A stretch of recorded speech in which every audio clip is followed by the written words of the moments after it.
오늘 아침 묵상할 하나님의 말씀은 열왕기하 6장 1절에서 14절까지 말씀입니다. 오늘 본문에는 물에 빠진 도끼가 물 위로 떠오른 일이 기록되어 있습니다. 먼저 5절 말씀을 보면 한 사람이 나무를 벨 때에 쇠도끼가 물에 떨어진지라 이에 외쳐 이르되 내 주여 이는 빌려온 것이니이다 하니, 빌려온 쇠도끼가 나무를 베다가 물에 빠져버립니다.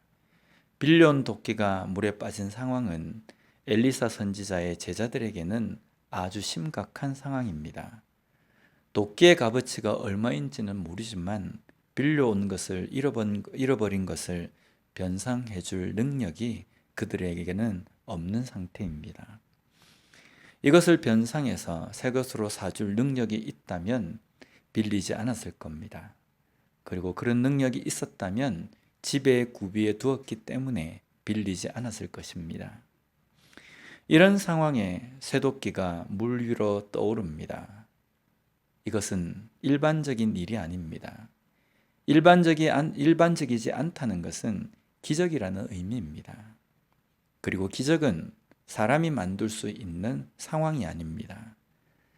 사람이 만들 수 없는 상황이라는 것은 바로 하나님만이 하실 수 있는 일이라는 겁니다. 흉년의 때에 먹을 것이 없는 상황에서 먹게 하시고, 먹을 것이 적은 상황에서 충분히 먹을 수 있게 하신 것, 그리고 오늘 쇠도끼가 물에 떠오르게 하신 것은 모든 것이 하나님의 주권 아래 있음을 보여주시는 것입니다. 다음으로 오늘 본문에 또 다른 신비적인 일이 기록이 되어 있습니다. 그것은 아람 왕이 비밀스럽게 세운 군사작전을 엘리사가 알아내어서 이스라엘 왕에게 알려 이스라엘 왕이 대비할 수 있게 한 일입니다. 아람 왕이 극비로 세운 군사작전이 번번이 이스라엘에게 노출이 되는 것 같은 상황이 생긴 겁니다. 이때 아람 왕은 이렇게 말합니다. 11절 말씀을 보면, 이러므로 아람 왕의 마음이 불안하여 그 신복들을 불러 이르되 우리 중에 누가 이스라엘 왕과 내통하는 것을 내게 말하지 아니하느냐 하니, 누군가가 이스라엘 왕과 내통해서 비밀 정보를 전달한다고 생각을 합니다.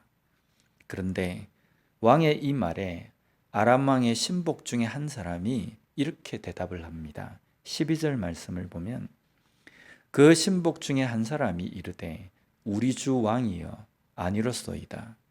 오직 이스라엘 선지자 엘리사가 왕이 침실에서 하신 말씀을 이스라엘의 왕에게 구하나이다 하는지라. 아람의 신하 중에 한 사람은 이것은 내통이 아니라 선지자 엘리사에 의한 것임을 말합니다.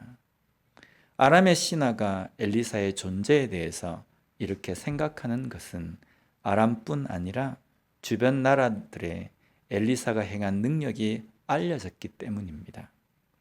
그런데 어떤 사람은 내통 때문이라고 말하는 반면에 어떤 사람은 엘리사 때문이라고 말합니다.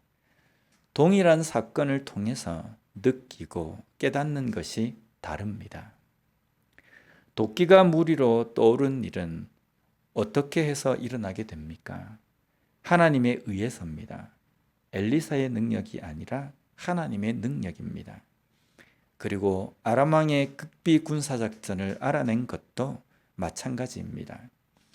우리는 이런 신비적인 능력이 우리에게도 일어나기를 바라는 것보다 그런 능력을 행하시는 하나님이 나와 함께 하심을 인정하고 고백하는 삶이 되어야 합니다.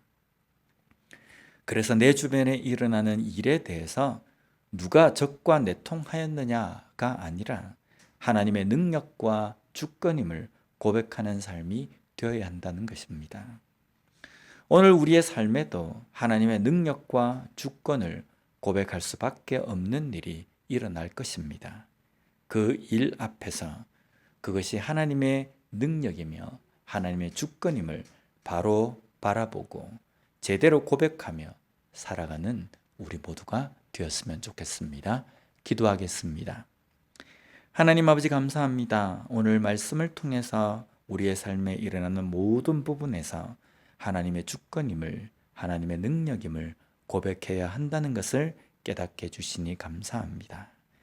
내 주변에, 내 삶에 일어나는 모든 일들 속에 하나님의 뜻, 하나님의 섭리하심, 하나님의 계획을 바로 바라보고 바로 깨닫고 살아갈 수 있는 우리가 될 수 있게 주님 도와 주시옵소서. 예수님 이름으로 기도드립니다. 아멘.